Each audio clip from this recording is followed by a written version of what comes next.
When you find that lead, you now have a lead that nobody else has. That's why it's so valuable. Guys, welcome to this video. I'm sitting down here with David Lecko. David, awesome to be here with you again. It's awesome to be here with you too. So guys, if you don't know David, he's with DealMachine, and DealMachine's amazing because you've taken this strategy in real estate, which is called driving for dollars. We nickname it D for D, but it's the idea of you drive around in your market and you find visibly distressed properties, and then that's your list that you can now market to in some way or another to see if they want to sell their house. And this used to be like, when I got started, David, it was just me and my truck, a manual process, writing down notes on addresses and stuff. And with technology, you guys have taken this to a whole nother level. And now you've got an entire software right with an app, and you can do this entire strategy of driving for dollars, keep everything organized. You can go right from there into your marketing. And it's just phenomenal what you guys have done.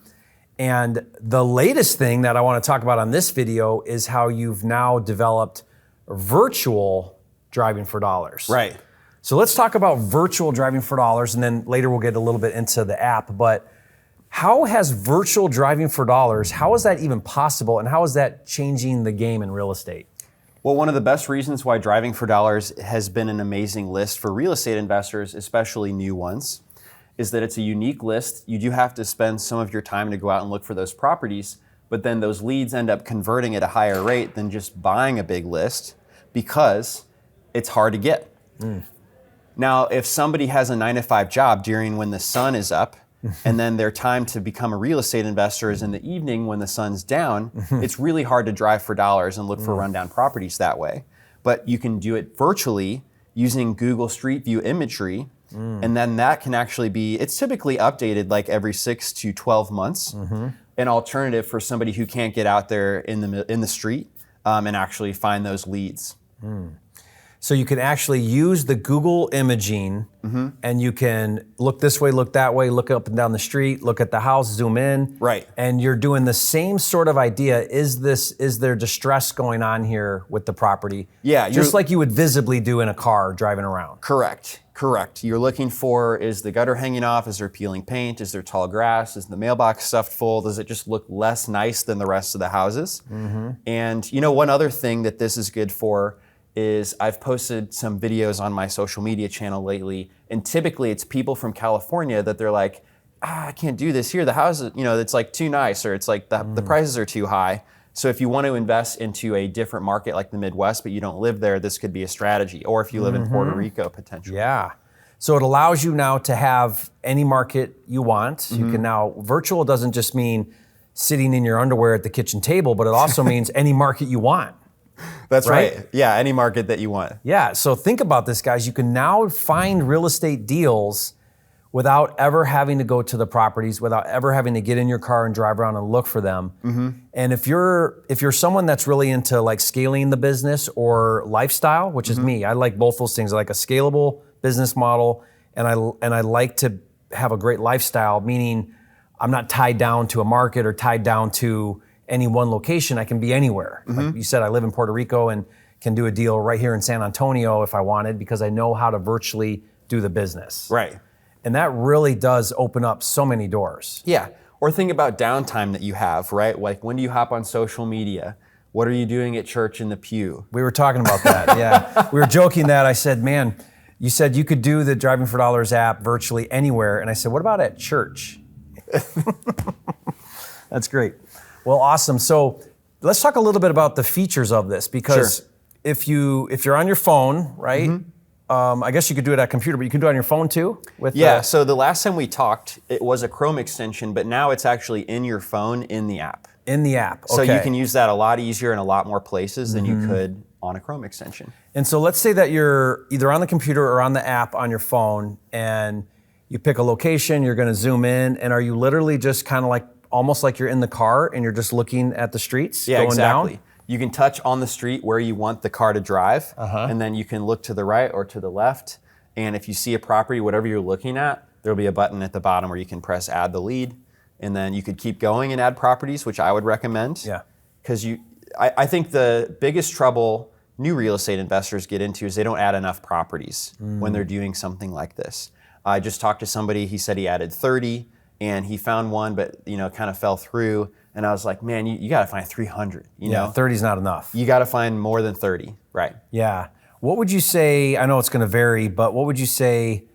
Is there a conversion rate that people could kind of get their head around? Like, okay, for every 300 I get one, or every 100 I get one, or any stats on that? I do have some stats. So we've helped people close 10,000 deals in all 50 states. We've been around since 2017. Genius. So anecdotally, we've heard just like a lot of stories. And what it seems like is that obviously there's a factor of your skill in closing the deal. So when you're starting out, you got to do more reps and stuff. But if you're looking at your market, if it's a lower cost market, 300 deals, 300 rundown properties is what you should be aiming to hit as soon as possible. If you're in Atlanta, which is higher priced than Indianapolis, where I invest, then I would add 800.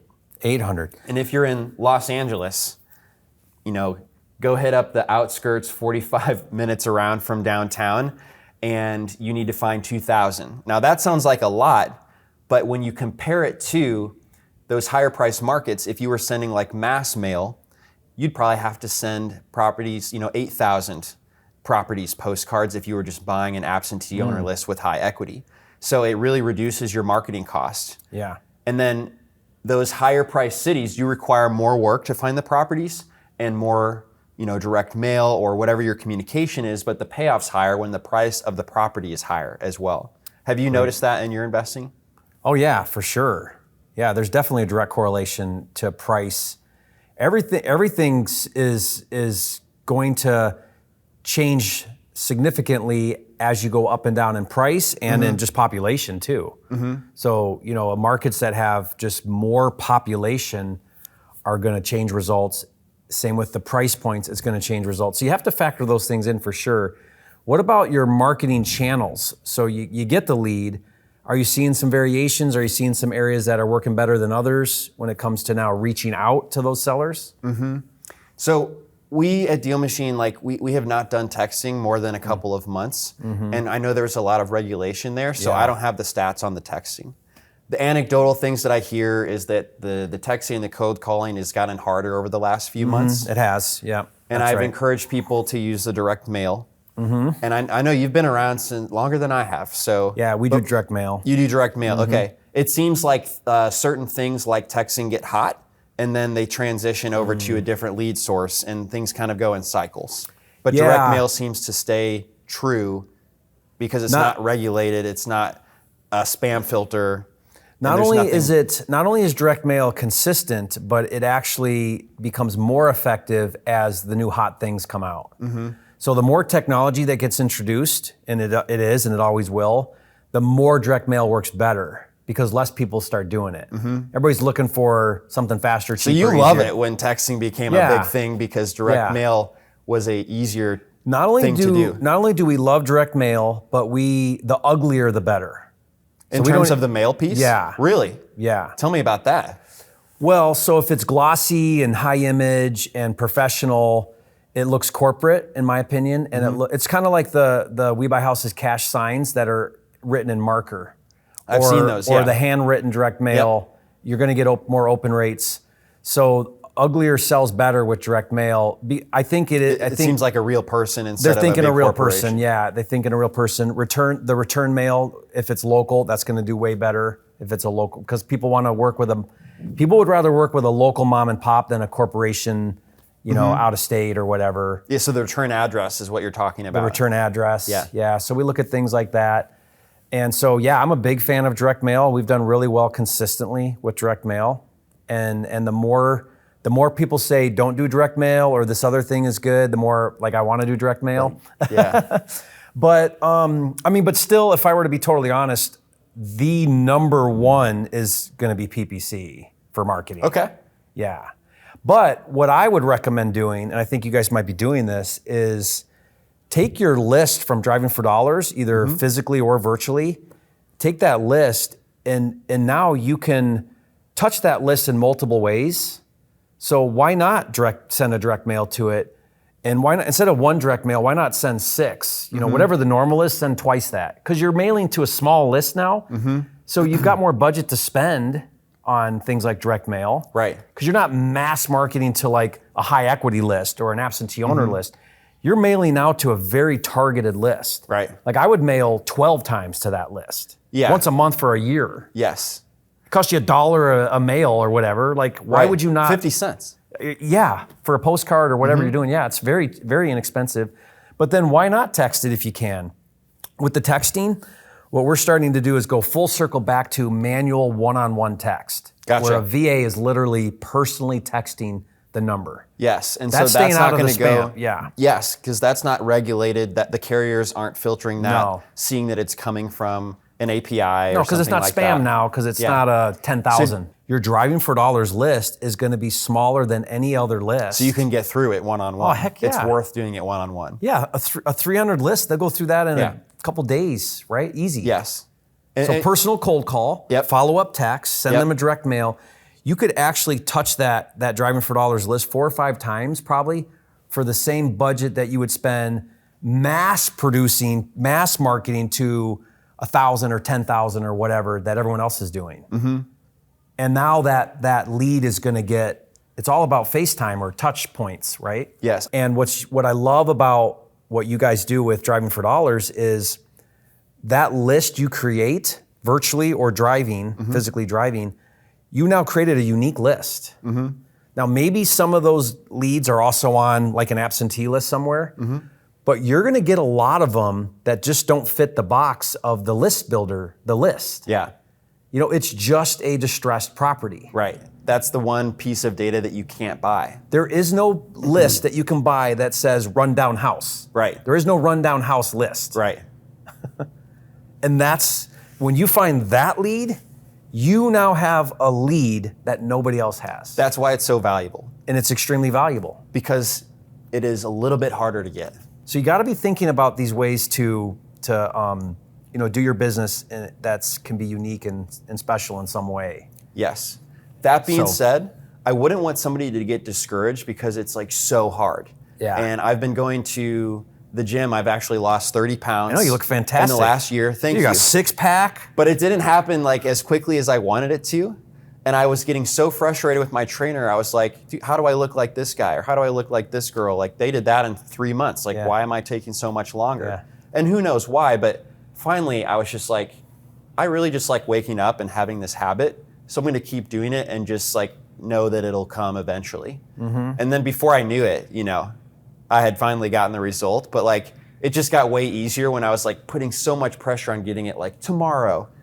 Well, it was just like, let me build this good habit. With real estate investing, it's like, let me add enough properties. Yeah. Let me look every week for these. Yeah, fall in love with the process. So you fell in love with the process. So if you can fall in love with the process, then the destination becomes less anxious for you. Like you're less worried about, is it gonna work? It's gonna work. Yeah. Just fall in love with the steps every day, the habit of it all, and the results always come if you're consistent. And I think it's easy to quit before you fall in love with the process. Oh my gosh. As well. Yeah. If you got questions or comments around this, be sure to put those in the comments below. We'll check those out. And I'll put the link to where you can get started with DealMachine. And you can actually, I think you guys are still doing like a trial period for a minute. 7 days. Yeah, so you can get in there, try it out, see if you like it. And if it's good for you, then you can now implement that into your business. Awesome, we'll do that. And then also, David, let's put your information below for like your social media and stuff, guys, so you can get in his world and follow and learn from him as well. Yes, would love to communicate with you on my Instagram account, Lecko. That's my name, Dlecko. And if I could leave you guys with one thing, it's just don't quit too soon. It took me 2 years of working before I was able to pay myself for my own business. And when it comes to driving for dollars, know you've got to add 300 to 2,000 rundown houses, depending on how expensive you feel that your market is, and communicate with them at least 6 times over a few months. Love that. Great advice. Awesome. Okay, thanks, guys. If you haven't, subscribed to the channel, and we'll see you on the next video. Thanks for having me. Boom.